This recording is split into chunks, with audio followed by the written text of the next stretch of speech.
welcome to Bitstorm, a comedy game design podcast by two guys who know nothing about comedy nor game design. I'm Ben Slinger, and with me, as always, is Trevor Scott. Hello. Hello, and this week we are abandoning what three words, because... Drum roll, please. Yes? Our random word generator is back, motherfucker. Our random word generator is back online. So my random word generator bot is back in action. Obviously, we just needed to do a couple of movies, and that would have brought it all back. Because we did a couple of movies last week, and all of a sudden it's back. That's post hoc ergo... No, what is it? Proctor hoc? I don't know. What's that Latin phrase for, like, just if something happens after something else, it doesn't mean it caused it? Anyway, yeah. That's a logical fallacy, and we're going to move on from that. So we're going to do... Your logical fellas. We're going to do some ramped up click pitch, I think, because that's what our random word generator bot is set to, which is now pulling words. So we're each going to get a... random phrase, an adjective and a noun. We're going to throw them at each other. We're going to make a random video game design idea out of that and see how it goes. You can't half but tell that we've been doing this for 226 episodes with great lines such as random video game design. Yes. Hey! Shut up. Give me some words. 3, 2, 1, click. Heaviest geology. Malicious salt. Ah, okay. So I wonder whether the salt is malicious or whether the geography is malicious. Well, I kind of like the idea that you are a geologist who finds some sort of sentient salt, or sentient sediment, sentient mineral, essentially. That, yeah, it's like, oh, a new life form, a new type of life form, even on Earth. Like, we've never seen, minerals essentially that can be living. But yes, they turn out to not be very friendly.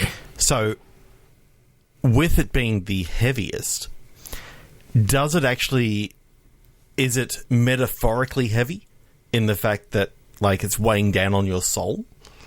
And therefore this is somewhat a little bit, like, you're kind of down about the whole thing, that you realise that... Well, if you've unleashed a sentient condiment... on the world. Seasoning, I guess. Is a condiment? I feel like a condiment is more like a sauce, and a seasoning, salt's maybe a seasoning. Anyway. Well, I'm just wondering, because it's actually a metal, it's sodium, does it still react? Well, is it still... it's reacted with sodium. Yeah, I guess it depends on...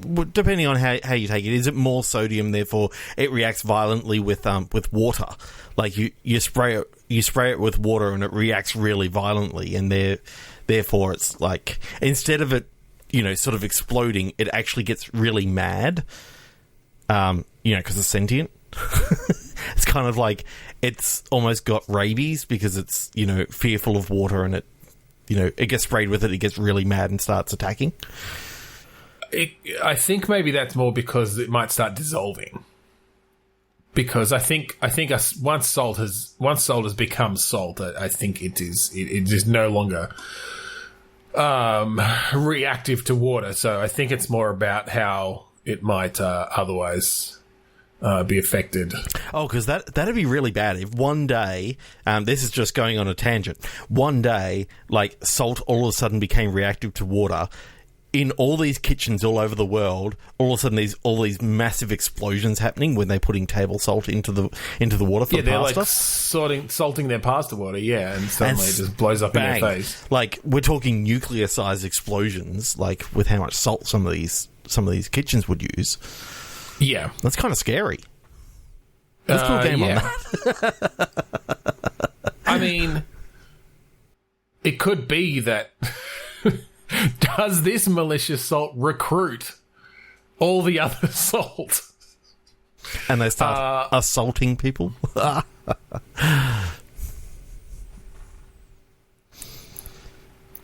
Yes.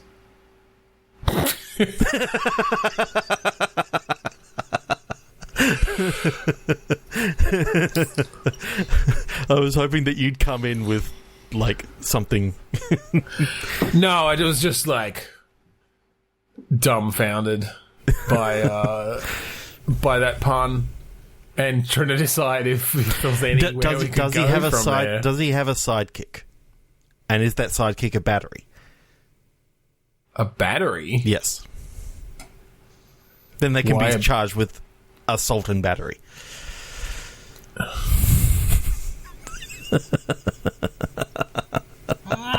And that's the name of the game, Assault and Battery. It's a buddy cop movie. Buddy cop game. All right, I don't know that we're going to get back on track there. So let's, I derailed us, yes. I don't get to do that very often, so this is cool. 3, 2, 1, click. Textbook crawling. Skin company. Oh, is this like it's like the Necronomicon, but yeah, it's in textbook form. It's like, so what class would you need to take where the Necronomicon is at a required textbook? Well, obviously, like, it's a a somewhat necromancy course. So I think it's kind of like those wizards that we had in last week's episode, whereas not from Turfy McTurfison's universe, but it's actually from, our own universe with Wizard U, where effectively what you have is an elective that when you go to buy the textbook, you find out that it's actually, it's covered in fake skin. Not real skin, and you kind of feel a little bit cheated. You paid all this money. Especially with the cost, especially with the cost of textbooks. What currency do these wizards use?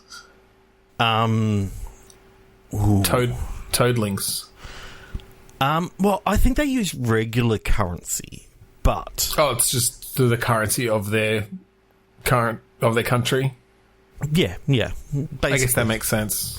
Because, there's no reason to have any other currency when, they're still going down to the corner shop because they're still integrated with society. It's not like they're going to the wizarding, the wizarding general store where they pick up, True. And in fact, really, if they wanted to bring anything into reality, they could just go, hey, presto, and there's a new set of clothes. And hey, presto, there's a new...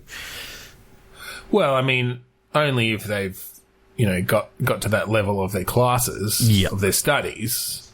Just conjuring from nothing. Well, technically, you're not conjuring from nothing. You're actually stealing from other people. Oh, it's just it's actually just like a teleportation. Yeah, that's pretty much all magic is. It's just teleportation from other people. Like, if you convert someone into something, then that's, stealing their body and converting it into something. So all of magic is just various types of theft. Yes. Yeah. Soul theft of form, theft of skin. Theft of skin, which brings us back to this necromancy class. So it turns out that this company has been cheaping out on all the textbooks because they're just using like a polymer-like substance for a skin substitute. But the problem is, it's now crawling. Oh, it's living in some way? Or do you mean it's like, because of the low-quality skin, it's like bunching up and tearing, and that sort of, they call it like it sort of is crawling across the cover? Yeah, I'm not sure which way I want to go. Or is it crawling? I like or the is it idea. crawling with some sort of insect? Like there's some sort of infestation. There Yes, like a fruit fly, but it's a skin fly. Skin fly. Yeah, but it's only attracted to like this fake polymer skin, because it turns out that the plant that they got this polymer from was the only sort of tree that this particular fly actually used as its home. Yeah, so skin fly is actually a misnomer. Yeah, because it's not real skin and they don't want to eat skin, but because of the historical use of this tree's polymer for creating fake skin for the hundreds, if not thousands, of copies of the Necronomicon that they need to put out for students, which seems really irresponsible to me, putting that many dangerous books out there in the world. But they're all facsimiles of it, so you know that they have sort of redacted some of the more dodgier parts of the Necronomicon. Yeah, but still, So okay, is this all right? Let's bring this back down then. So that's the world build. That's the world building. Yes. What's the game? Is this a game set just sort of within a semester of this, Necromancy 101, essentially like some sort of adventure game or visual novel style thing?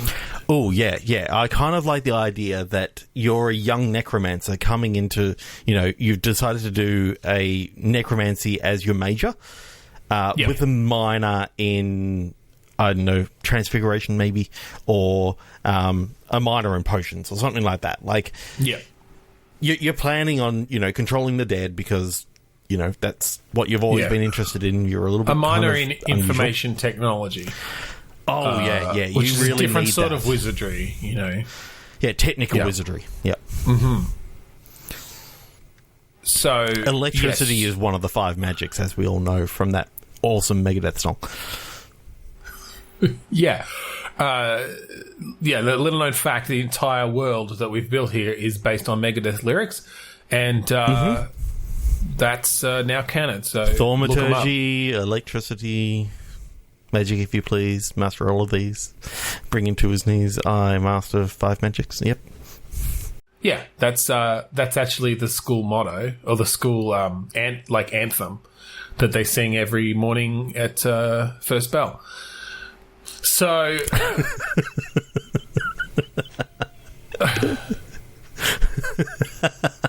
I don't know the song. I don't know the song well enough to participate in this little. I'm just throwing you out with everything that I'm saying right now. It's fine. We're a little bit off our routine tonight, so it is a little... Okay, so according to the song 5 Magics, the magics are alchemy, wizardry, sorcery, thermatology, and electricity.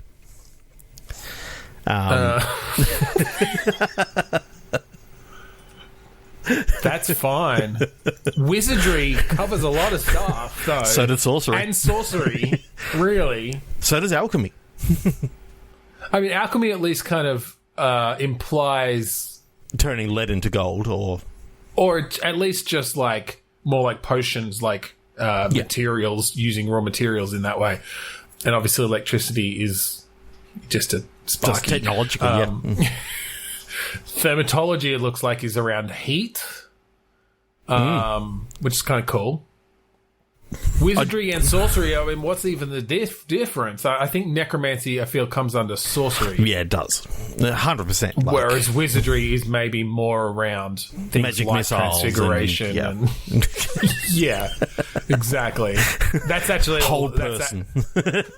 It's actually just magic missiles, various forms. You can do a lot of things. It's just fireball, but they just convert it into lots of... Like, here's a small fireball, and that's a magic missile, and here's a big fireball, and that's whole person. Like, true, although the thermatology students don't like when the wizardry students cast fireball. It's like honing in on our business.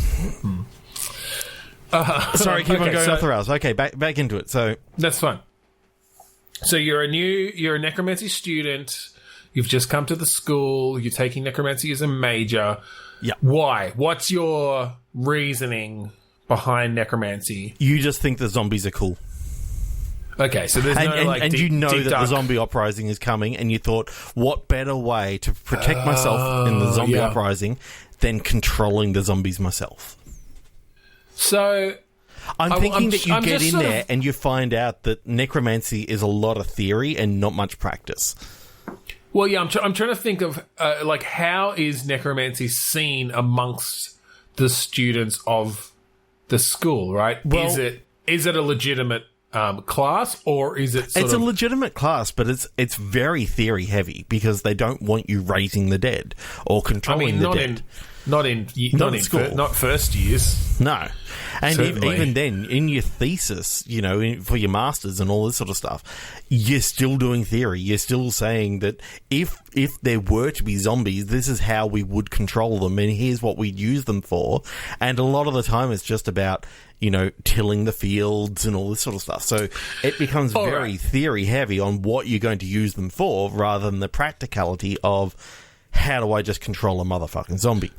Okay, so this student then is going to be looked down upon by the serious, quote unquote, necromancy students who take the theory very seriously, and it's this very academic, dry field, essentially. And it's all about how necromancy can actually change the world in the way that if we actually use skeletons to after people have died, you can use them as basically free labor.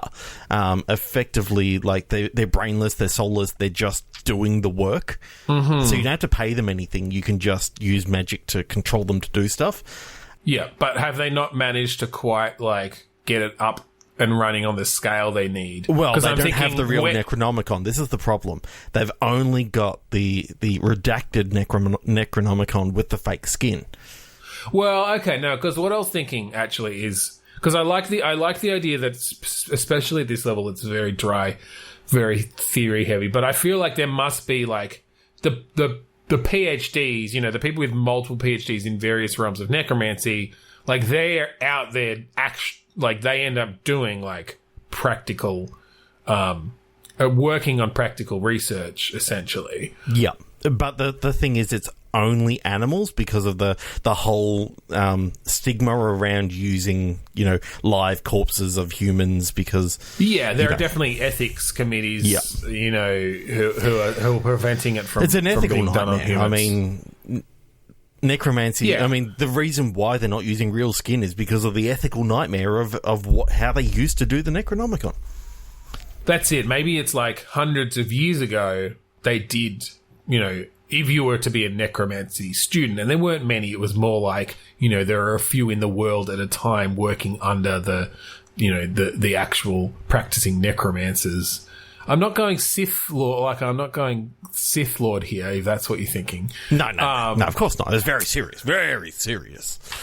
But I just mean that they would have a new Necronomicon made for them at some point once they reach a certain stage using actual human skin and whatever. But since it's now that we're teaching magic on a larger scale and at universities and anyone can come along, yes, it's reduced down to, you get this redacted version of the Necronomicon, and for some of the magics to even, for some of the pages to even show up, we do have to at least have this skin substitute to contain the magics within. Okay, so that's, again, more world building in the game itself. Okay, because what I was going to say...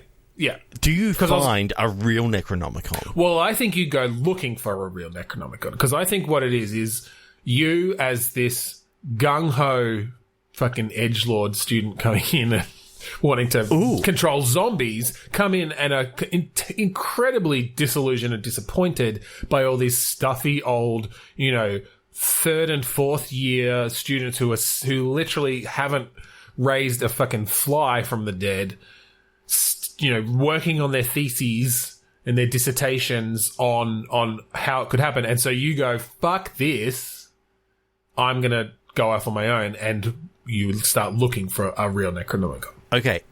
And yes, this is where the game opens, but this whole, you get the whole introduction and all this sort of stuff.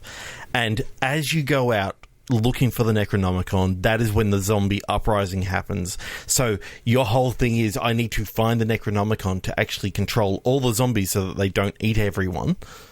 Okay. Because obviously someone in the world has now got control of the real Necronomicon. At least one of them. I think there are still multiple. I think in this world, it's like, if you can track down some of those ones from hundreds of years ago that were made for the actual students back then you've got the full thing. But yeah. So I think it's an action RPG. Yeah. In that, you can maybe slow the zombies down with some of the spells that you've got in the fake, the Necronomicon, or whatever it is, whatever you're calling it. The Necronomicon. I like the idea of, you can... The Necronomicon. Necronomicon. That's pretty cool.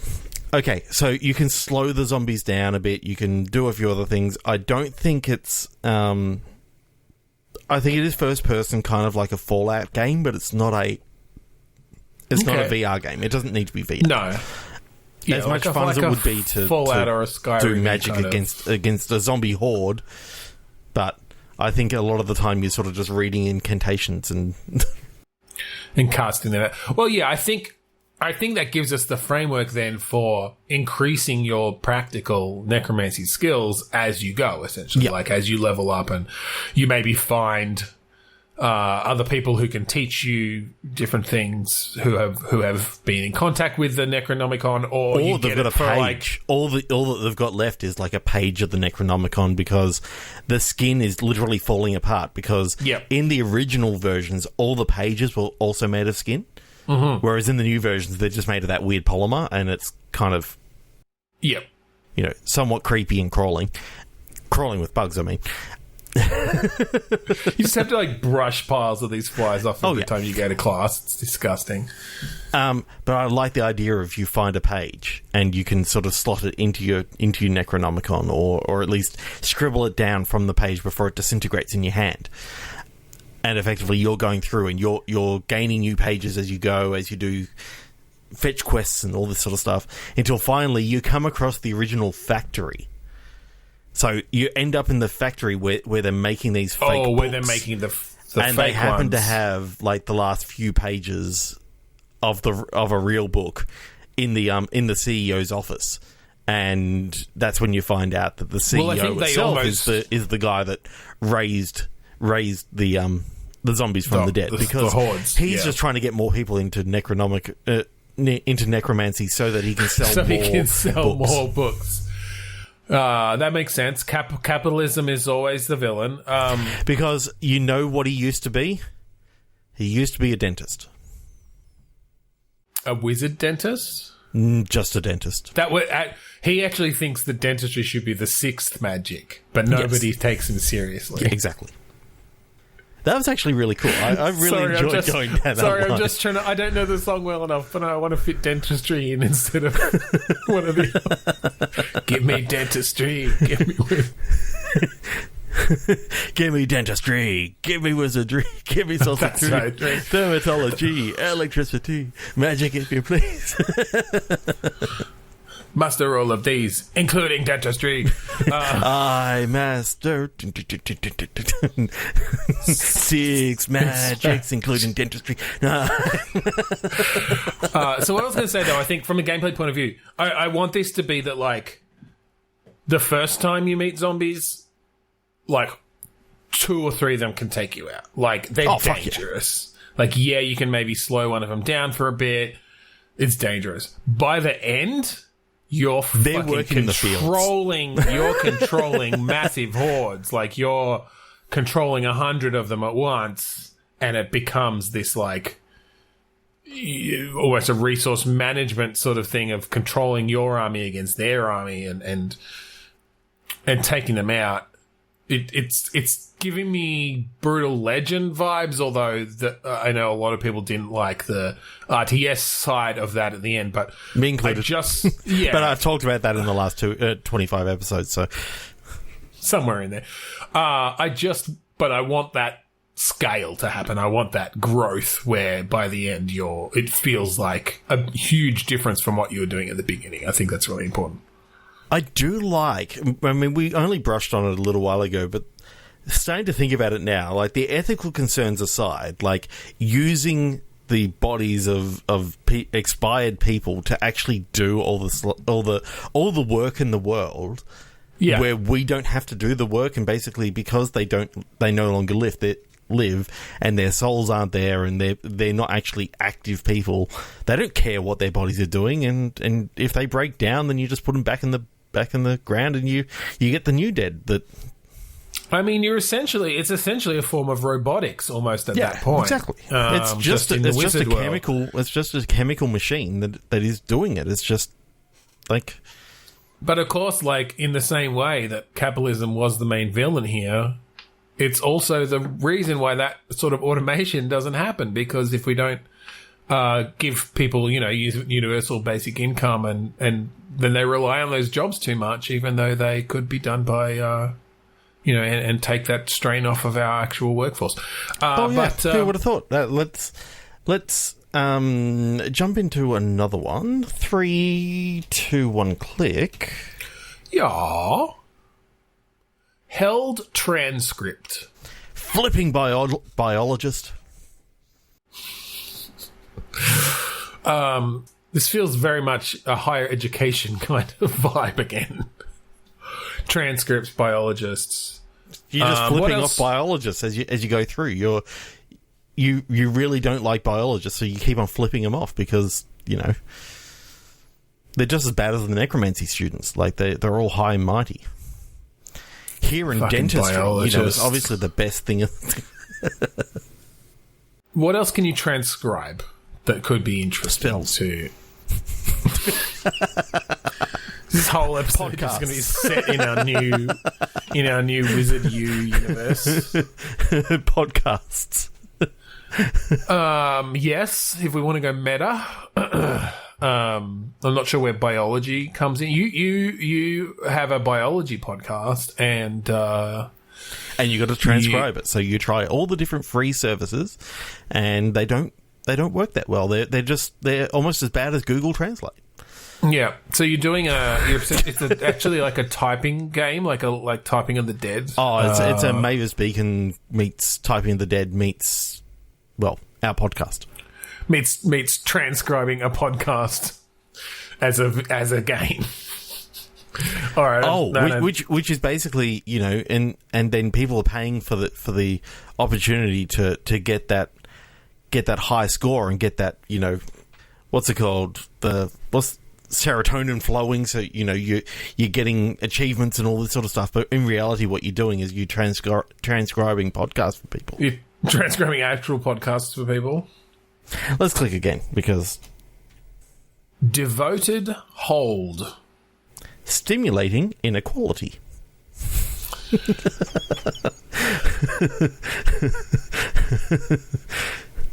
Okay. I'm going to click again because my words just leave a bad taste in my mouth. Yeah. What were your words again? Devoted hold. Destructive conscience. Destructive conscience. That's interesting. Yeah. Because I'm trying to think of a situation where having a conscience... Well, I'm thinking ends up that being destructive. Is it like a trolley that whole thing problem? of where you've got the devil and the angel on your shoulders, and they're both sort of speaking to you and trying to get you to do things. And have we done this before? Can this be a love story between the devil and the angel on someone's shoulders? I think you have requested this before. Like, I did feel like that sounded familiar. But devoted hold and how that could end up being destructive for the person sounds fun. Oh, they're so devoted to each other that they're basically... They're trying to get you to do some of the worst things possible so that they can be with each other and this be out more. This actually works for your previous words too, because this is a stimulating inequality between the two of them, in that one is evil and one is good, but they're still stimulated by it. I kind of, from a visual point of view, I really am attracted to the idea of like a sort of tilt shift look where all you see is like this person's shoulders and you're focusing on these tiny these tiny beings on the shoulders.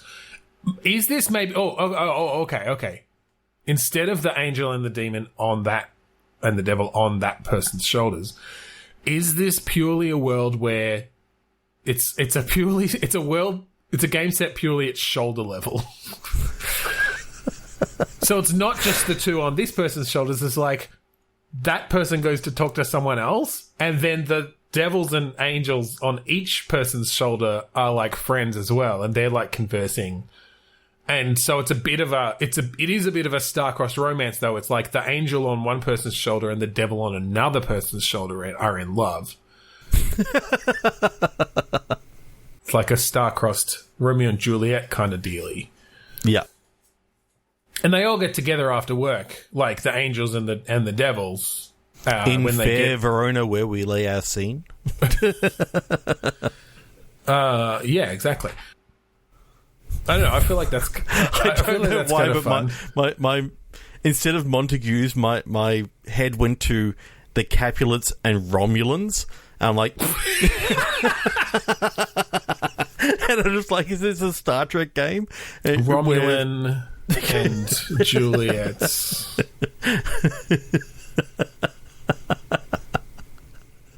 Romulan, wherefore art thou Romulan? Oh god, I don't know why my head just went there, but god damn, that was funny. Yeah, I don't have a lot past that tilt shift aesthetic that I quite like, and just seeing the world of these angels and devils on the shoulders. But let's click again. Greasy jamming. Complementary eating. Ooh, I'm seeing this as greasy food. Yeah, well, yes. Is this... my mind's going to like some sort of physics-based thing around like the slipperiness of greasy food, or of the grease left by food or something, and how that might play out. Mm-hmm. And then how is the eating complementary? Well, greasy and eating is fine. Then you got complementary jamming that we can chuck in there somewhere. Well, jamming made me think of jam, though, is the thing. Like, the food type, since we're going for food. Oh, a greasy jam. Oh. You know, well, no, maybe what's a greasy jam made of? Well, I don't want to think about it. Is it a chicken jam? Don't say those words next to each other. That's disgusting. Greasy chicken jam. Stop it. Spread it on toast. Gameplay-wise, I was thinking of having grease and jam. Is two very different textures, right? You've got low friction and high friction, like stickiness. And whether there's something to be done there around, creating obstacles. I mean, really, what is jam but cooking something enough that it just breaks down and sort of makes it sticky? So if you had a greasy substance to begin with, say, chicken, and you cooked it, like, to all buggery, and then it became, like, jam-like. So is your...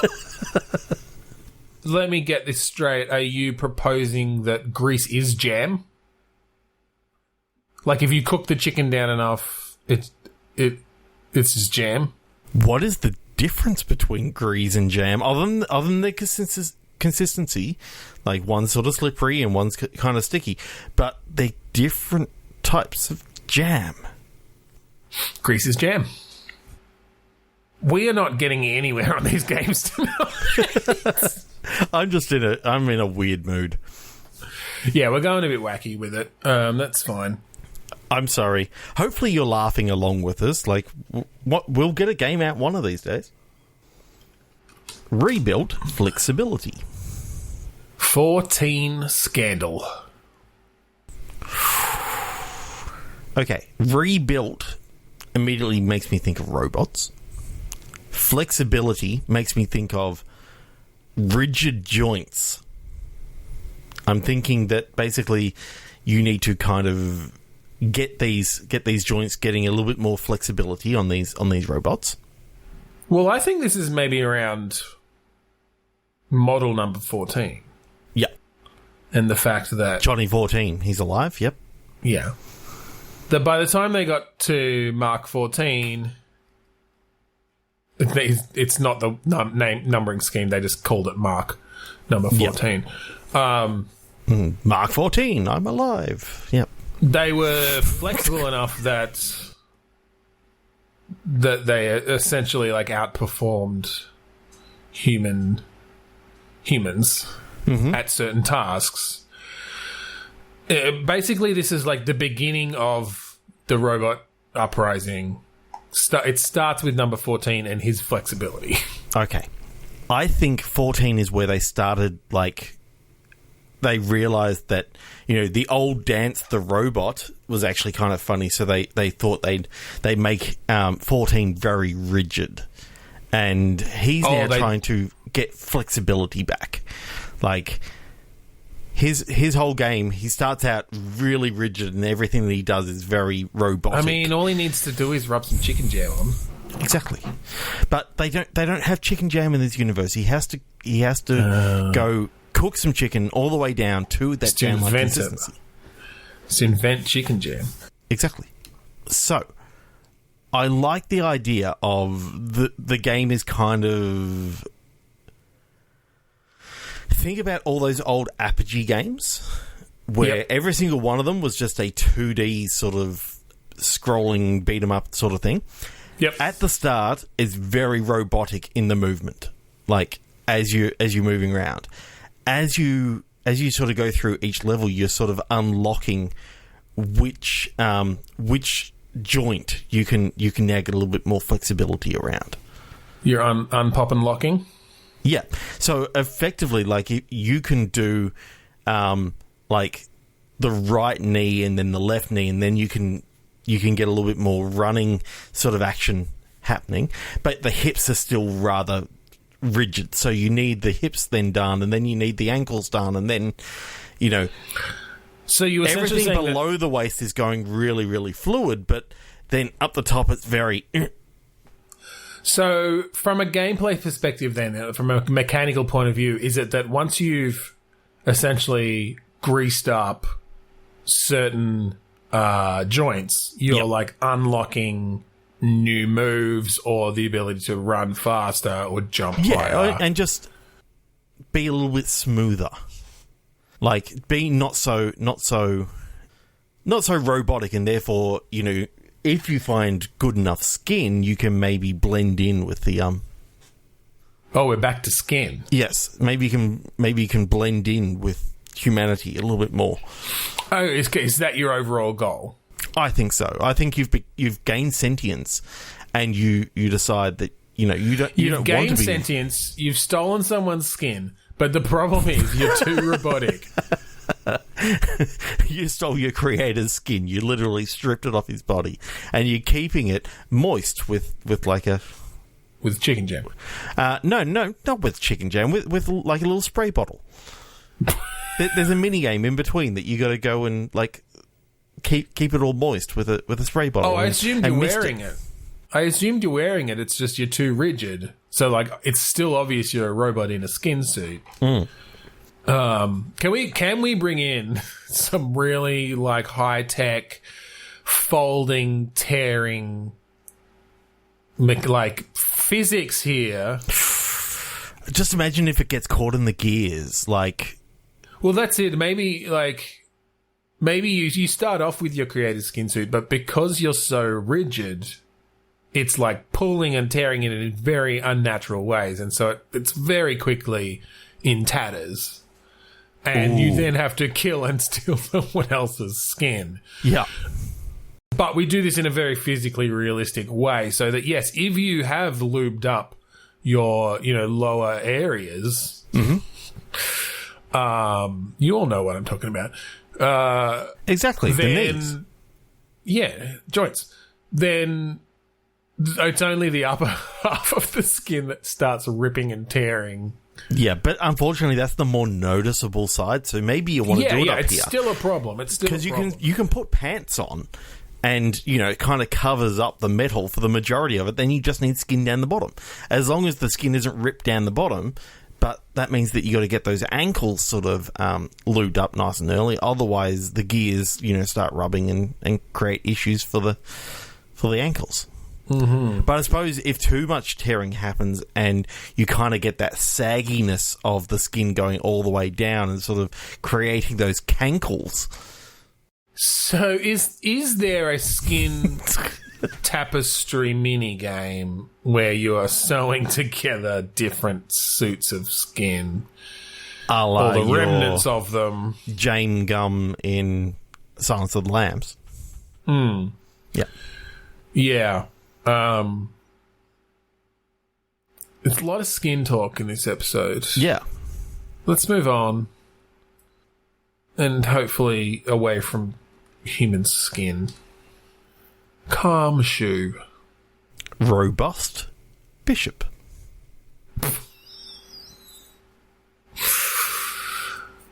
Okay. So I'm going to take Bishop as the character from Aliens.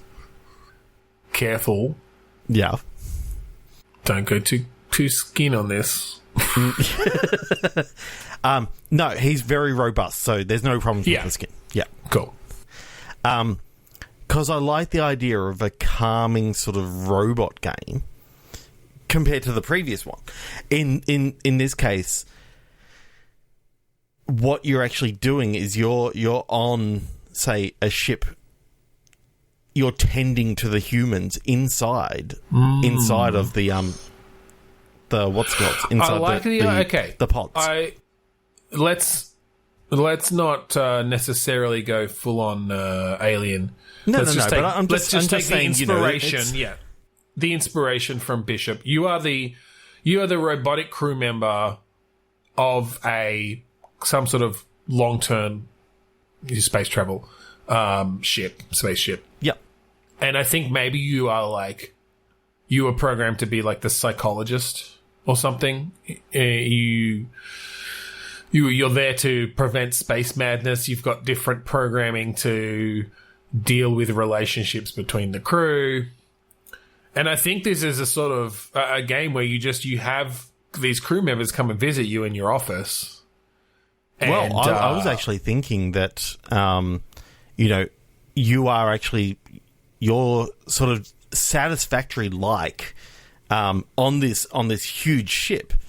Okay. Trying to make sure that all the pods that people are in stasis in have got continuous power and all this sort of stuff, and effectively you're trying to set up automation to make sure that the pods keep on get a steady stream of electricity, while you're also able to do little maintenance tasks, keeping the ship running, kind of spinning those plates on keeping it running. Okay. And maybe one of the captain or something like that has come out of stasis early. So then... Oh, I see, because you were thinking, that they're in stasis. That's that. Okay. All right. The psychology thing can still be in there, but it's like a side bit when you talk to people. Because I do like that take on an automation style game of... essentially setting up all the systems to get this ship running, because I love the idea that if you don't do it well enough to keep those stasis pods powered, then you start getting more crew waking up.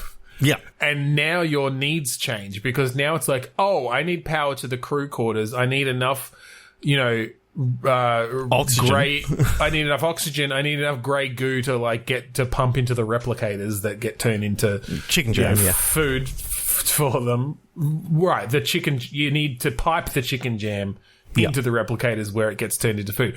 And It's not actually chicken jam. It's Grey Goo, but they call it chicken jam because they thought that this is what chicken jam would actually look like. It'd become kind of grey. I think they call it chicken jam just because of the resemblance to the national delicacy of chicken jam. Yeah, that they miss so very much. Yes, and ironically, the one thing they can't replicate well is actual chicken jam. That just doesn't get the taste right, even though it literally just spits the Grey Goo out into a cup. It doesn't actually process it in any way. That's what they have to eat if you haven't powered up the replicators or something, or you haven't, like... I don't know, that they're not hooking to the computer system or something. It just has to spit out the Grey Goo chicken jam. Well, it's got all the proteins they need because it's literally just protein goo. Yeah. So now I'm just picturing, because you procedurally generating the crew members, and mostly their morale will go down if they're having to just eat the protein goo. Unless they've got a specific trait, which is that, they're just a real big fan of chicken jam. So they're fine. They're like, yeah, whatever. Every meal, just eat the Grey Goo. It's not quite like the real chicken jam, but it'll do. Yep. Okay. So I'm seeing the sort of things that you need to do is with more crew members means you're actually doing more around oxygen because you need those CO2 scrubbers to actually be working in overtime. But the problem is they are working overtime, so therefore they break down more often, and therefore you need some sort of automation to actually go out and clean it and replace anything broken. Well, yeah, I think then you're. Oh, I kind of like the idea of being able to produce little helper robots.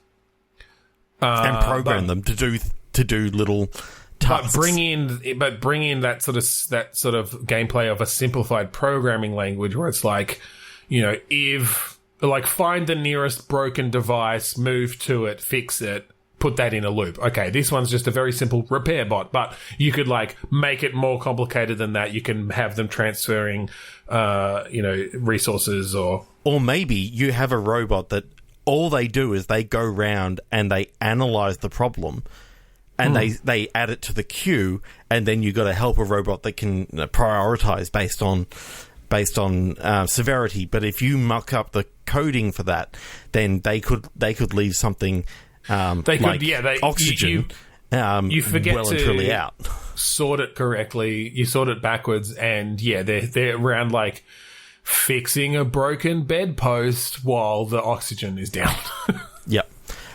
What you didn't realize is you actually set one of them to replicate their own robots, but as they went down, occasionally there's a little glitch in the programming and they get a mutation in the code, and now they're killing staff because you didn't go and check that the coding didn't say. Oh, I love the idea. Of programming robots and having the ability to, in certain situations, mutate the code, where it's just doing things like switching an equals for a non-equals. That's a mutation that can happen. One of them goes around and switches ors for ands. So now it's looking for if air is bad, or this is clogged, but now it's looking for if air is clogged and this is bad. And so it never does anything. It never does anything because those two actually can never happen at the same time. They're mutually exclusive things. How can we? I'm trying to think though of logic. Maybe it also will randomly. A really bad mutation is when it will randomly change the target type. Mm-hmm. So you do get situations where it's the original code was look for a conduit that is not at top capacity and patch it up. Yep. And that gets switched to crew member. And so find a crew member that is not at full capacity and make them at full capacity. Exactly. And so it's just shoving chicken jam down its throat. Well, yeah, I think there are but it's various in a ways. stasis pod. This is the problem. It's got a hose of chicken breaks jam directly into its mouth, and it's like it's out. Yeah, well, I mean, look, one of the things these robots need to do is pump chicken jam into the replicators. So if that gets switched out, then when they find an empty replicator, they will go and pump chicken jam into a stasis pod for the person in it.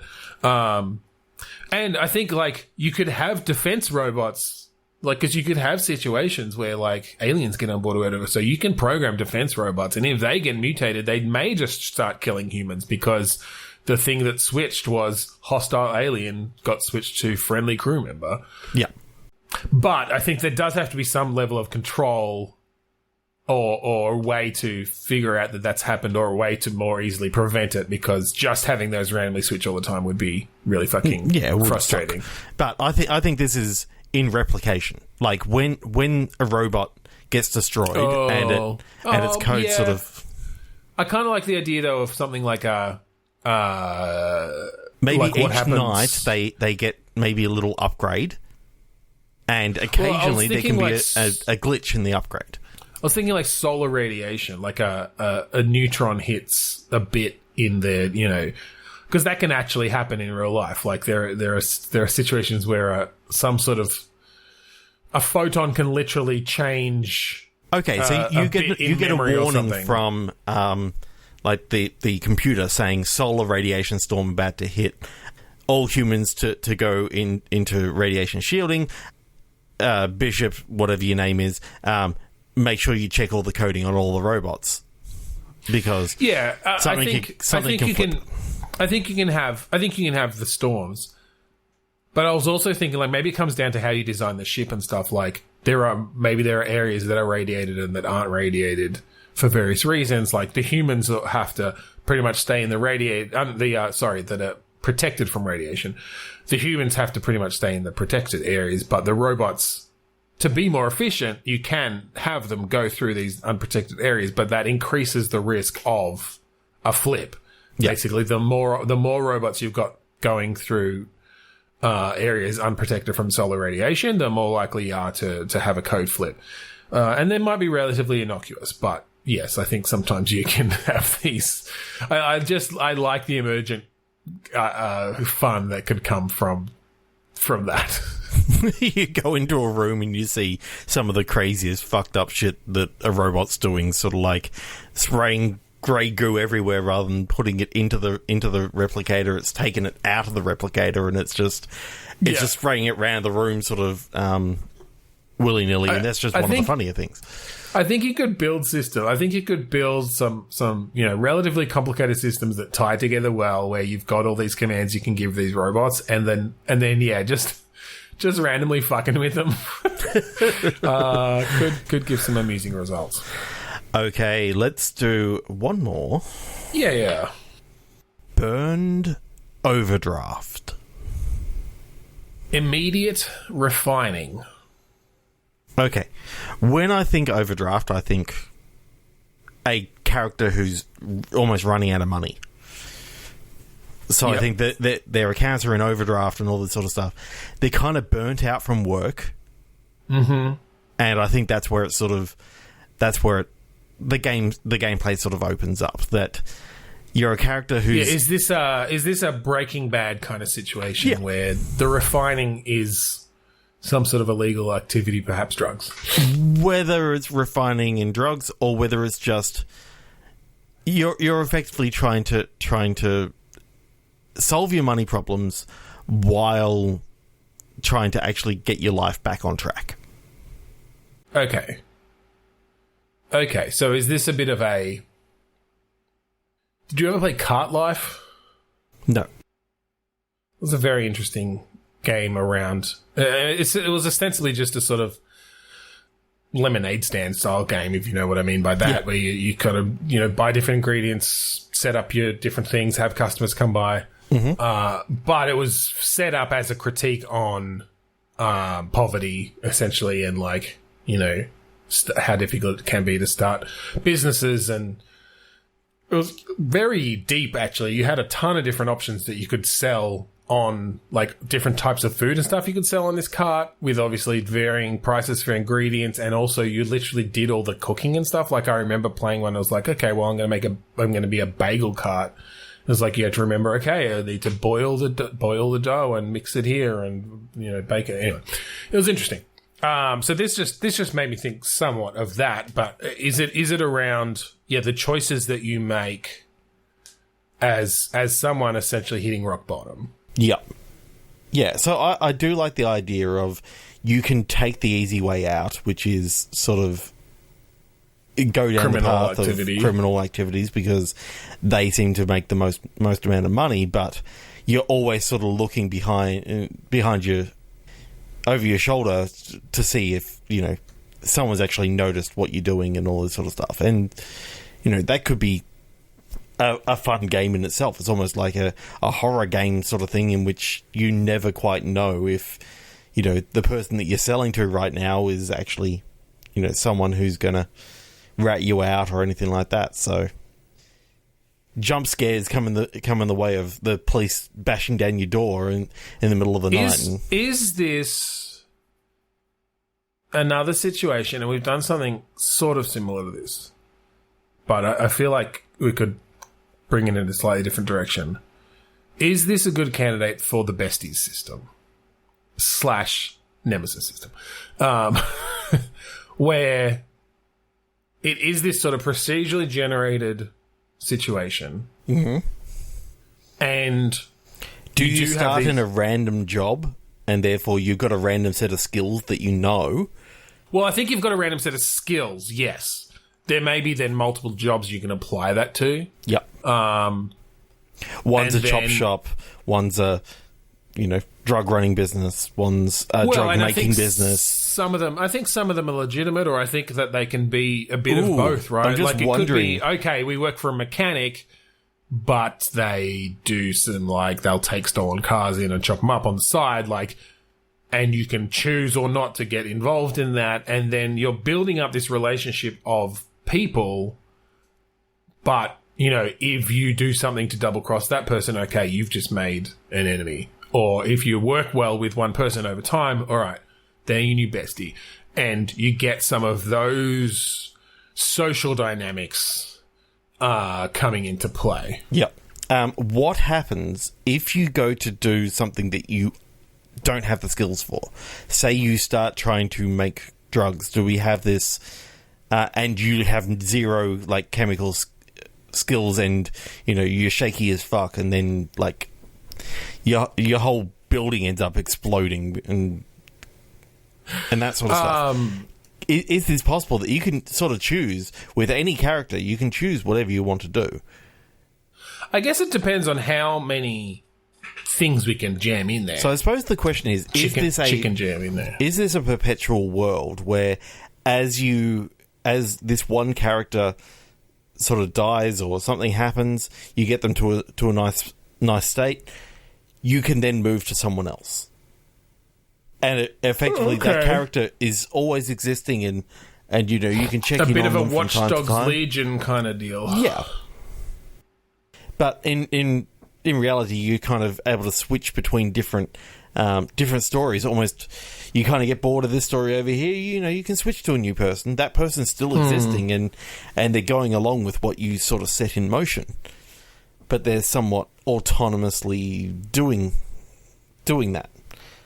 I like that idea. It's obviously pretty ambitious. I guess it depends on how much you're simulating. Is it just around the jobs? Like, is it just around the workplaces, perhaps? Just to sort of limit it in scope and make it actually feasible in some way.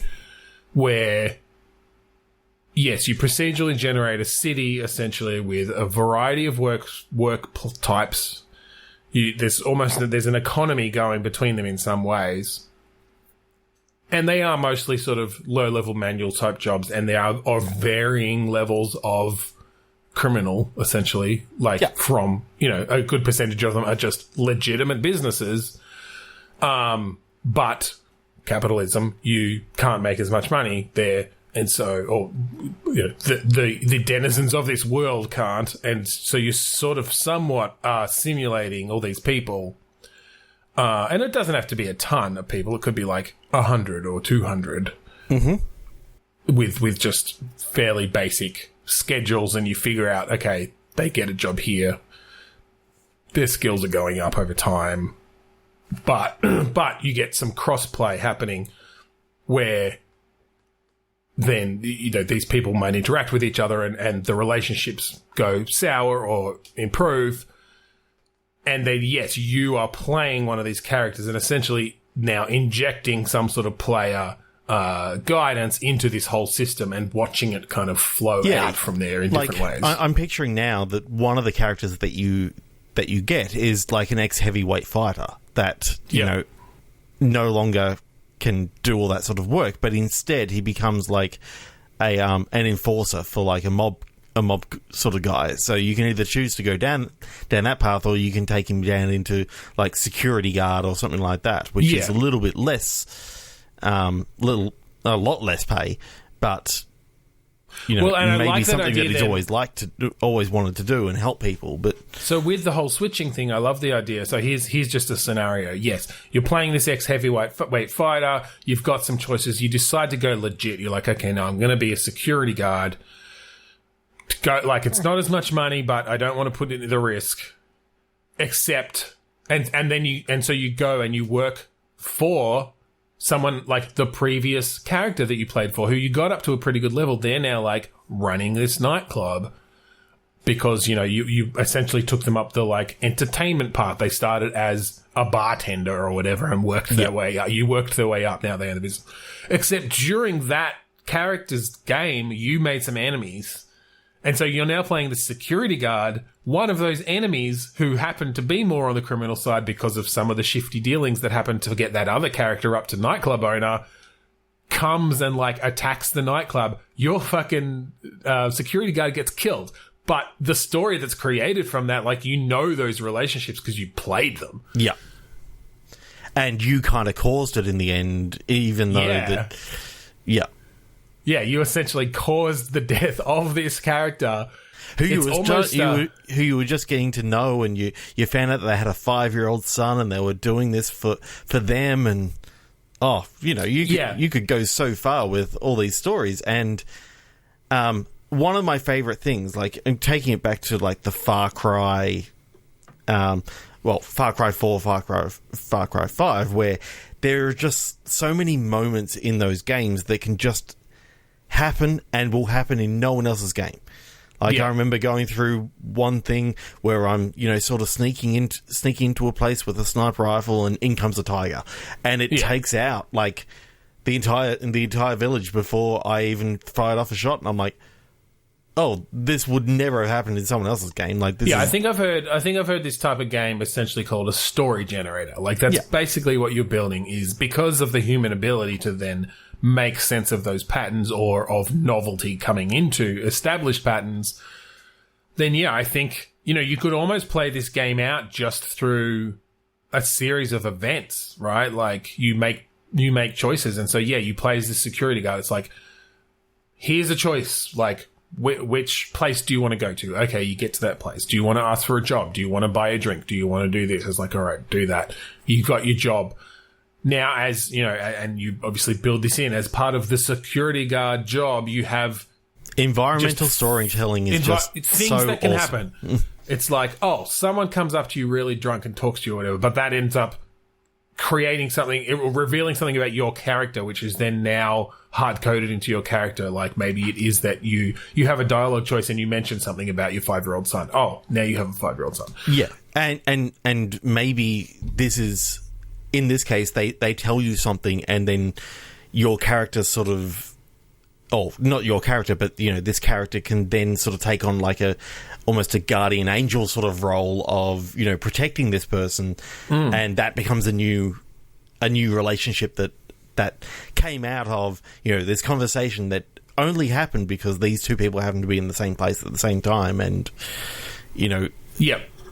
this person's story happened to include some bad guy from a previous story, and well, and you can do some fancy stuff there where you have all these people who are sort of only basically simulated at the start, But if they come in contact with your character or potentially other major characters that you've other had characters contact that you with, have played, yes, or that you've essentially generated by, like, if you've created a nemesis of some sort, like, then that bestie. might happen too, or a bestie. Then, as we call all enemies in these games, reverse besties.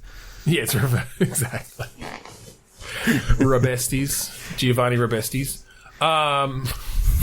Then, essentially every time you interact with someone in that way, you're potentially creating a new main character, as it were, who now the system tracks them a bit further, and there's a bit more likelihood that they will then also come in contact with other main characters and create these stories in different ways. And you may not be there when it happens. No. But you might get a phone call about it. Like, if your bestie's there when one of your reverse besties, shoots that other person who you had some contact with. Oh, now, the system knows enough that your current character should get a call about that. It's like it sets off a whole path down that way. Oh, it turns out that you were the emergency contact at the hospital for this person because you helped them out when they had appendicitis. Now, they're indebted to you, and you've been let known that this person's been killed by that dirty cop that, you helped make dirty when basically you forced him to take that bribe that time. Exactly. Yeah, you made that decision when you were playing that character. Yeah, I like. There's obviously a ton of work there because you can't, you still have to handcraft a lot of these moments. And if you watch the Game Maker's Toolkit video on the Nemesis system, he talks a lot about why that works so well, and that a lot of these things are handcrafted, but they happen so rarely that they feel like these big events. Yeah. But there are enough of them that you still get a lot of stuff happening, like a lot of different stories in one particular playthrough. So yeah, I'll never forget playing through the first Shadow of Mordor. Yeah. I'm coming across a basic nemesis for the first time, or getting killed by someone for the first time. Yeah.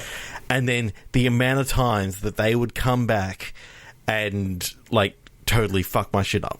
And I started hating the first guy that ever killed me so many times. When I finally got revenge on him, took his head off, and I'm like, yes, I'll never have to see him again. And then he turns up again, and he's just been brought back, and it's like, no, Well, and if you watch that video, because in Shadow of War they made it even more complex, and interesting. Where I want to go through those games again. They were so brilliant. They're really good. I really enjoy it. I enjoyed them. I think anyway, yes, they're worth a run through.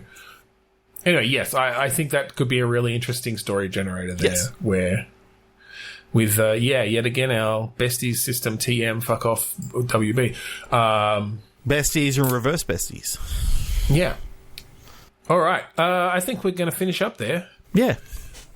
As usual, when we get onto a fun game at the end, we've gone a bit over, but that's all right. It happens. So if you want to find us online, go to podchaser.com/bitstorm. Leave us a review. It's reviews for good at Podchaser this month. Yes. So all reviews will donate 25 cents to Meals on Wheels. So if America, you leave a review for us and then we respond to that review, Podchaser gives even more money. Exactly. As do, in fact, because we are on Captivate, it will also give even more because they are matching the funds for Captivate podcasts. So that's awesome. I did not know that. So I want everyone to go leave a review either on this podcast or any of our other 226 podcasts. 225 episodes. Yep. Yeah, absolutely. And you'll help us out and you'll help other people out. I don't do anything else. Go. Oh, that's right. You don't do anything else anymore. We'd like to thank Kuritos for the use of the song, for allowing us the use of the song Manta Finds of the album Containment Failure. That's right. So thank you again for joining us this week on Bitstorm. I'm Ben Slinger. I'm Trevor Scott. Buy your chicken jam at the supermarket today. Chicken jam. It's made of chicken and it's also jam.